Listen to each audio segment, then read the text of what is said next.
My name is Peter Mel. I've been surfing my whole life, 40 years here in Santa Cruz. Professionally for the past 20 and some change. I'm really into riding bigger waves. That's what I've inspired to do. It's where I've learned to do it here in Santa Cruz. I really enjoy surfing places like Mavericks, and I go to Hawaii every year and spend a lot of time there. And just basically, at 40 years old, I'm still inspired to keep surfing big waves, and I love it. My first session at Mavericks was in 1991. Basically, Jeff Clark was the pioneer of it. He had been surfing it before anyone else even knew about it, and I was told about it from David Schmidt and this guy named Tom Powers, who are two surfers from Santa Cruz area, and Vince Collier. They had all had a session up there and came back with the big secret, which was Mavericks is we have one of the best big waves in the world, 45 minutes in town. And I was 21 years old, 22 years old, and had been surfing in Oahu's North Shore, and that's where big waves were. So to find out that we had a wave up there, was definitely a big interest to me. And then that next winter, which I think was in '91, I made an effort to get up there and surf it on my first time, and it was, rest is kind of history. I've been up there every season since, and that's 22 years of surfing Mavericks. My best result at Mavericks was in, I want to say probably 2000,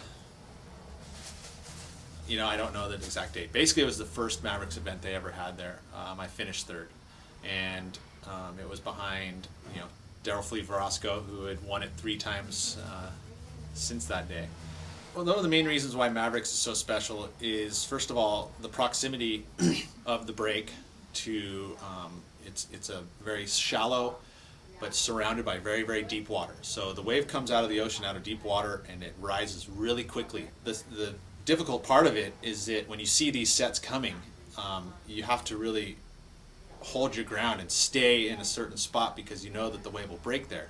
So you have to be in this perfect spot, and that takes a lot of courage to stay in that perfect spot, because as soon as you see these big swells, you want to run for the channel, But I mean, it's one of those special waves because it stays in that kind of same area. It's a very good paddle wave.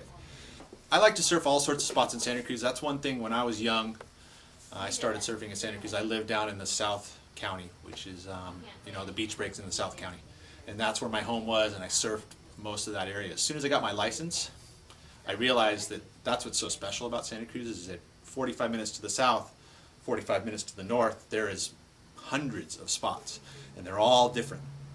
So as soon as I got my license, I was driving everywhere. I spent time driving all day long. There were days where I would drive all the way to Half Moon Bay, turn around, drive all the way back down to Monterey, looking for surf, just trying to figure it out. So generally, I'm driving up and down from county line to county line looking for surf. So there's not a specific place in Santa Cruz that I would say was my local spot. I mean, I live at Pleasure Point. I surf Pleasure Point a lot, but I will chase waves up and down the whole coast, and so I don't really have a home break. Santa Cruz is my home break. What do I do when the ocean's flat? Generally, I will work here in our store at Freeline Design. I also, help manufacture surfboards, so I'll work on designs with surfboards and stuff. I do a bit of training. I used to just surf all day long, but now I've realized you got to kind of branch out and cross-train, as they say. So riding bikes, skateboarding, hanging out with my son, surfing with my son. I mean, my son will surf anything, so he gets me out there as well. So basically, spending time in the water is what I do. If it's totally flat, I'll find something fun to do. Riding Mavericks, I like to ride a board that's 9 foot 6 inches, anywhere from 9.6 to 10 foot. I have a couple different boards I like to ride. Generally, they're like 3.5 inches thick, so they're really thick, and they have to paddle really well. Mavericks, you have to paddle out for a long period to get out there. And also, anytime you have a thicker board and it paddles good, it's going to get you in the wave that much easier.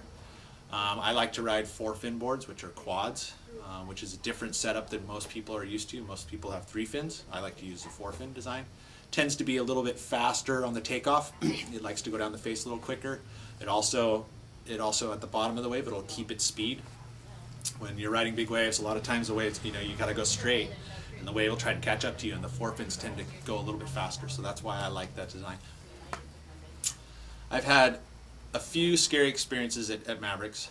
One's been on video, and we could actually time how long I was underwater, and it was 38 seconds, which doesn't seem like a long time between you and me, but when you're getting wiped out, it's kind of a long time. When you wipe out, you get sucked over and you get held down, and you're held down for a long period of time until another wave actually passes over the top of you. And it happens to big wave surfing. It's not something that people like to enjoy. Usually like to come up for the next wave. I guess the scariest one that I can recollect is I had a really bad wipeout where it actually shattered me out of my relaxed mode because the wipeout was so violent. And this was last year. That wipeout was so violent. It was one of the most. It kind of knocked me to my senses in a way. Like I was like, wow, that was a crazy, violent wipeout. It actually kind of hurt my back and my knee, and then I came up and there's another wave there, and it really hammered me. And then I remember after that whole scenario happened, I paddled back to the channel, and I remember my head was just like telling me, like you need to pull away from this, and I had to. I couldn't ride any more waves. I kind of went in and called it a day, and then I had to sit on that memory till the next time I surfed Mavericks, which was a year later.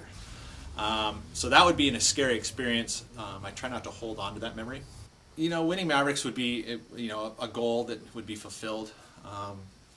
Again, it's not all about the trophies on the mantelpiece. In my opinion, it's the memories that and the just being part of something that is so special, like a place like Mavericks. Competing, it would be incredible to win it, but I'm going to still keep smiling and keep riding waves even if I don't win it. So it's a big deal, but it's really actually I'm pretty fulfilled with what I've done right now, so I'm not too worried about it.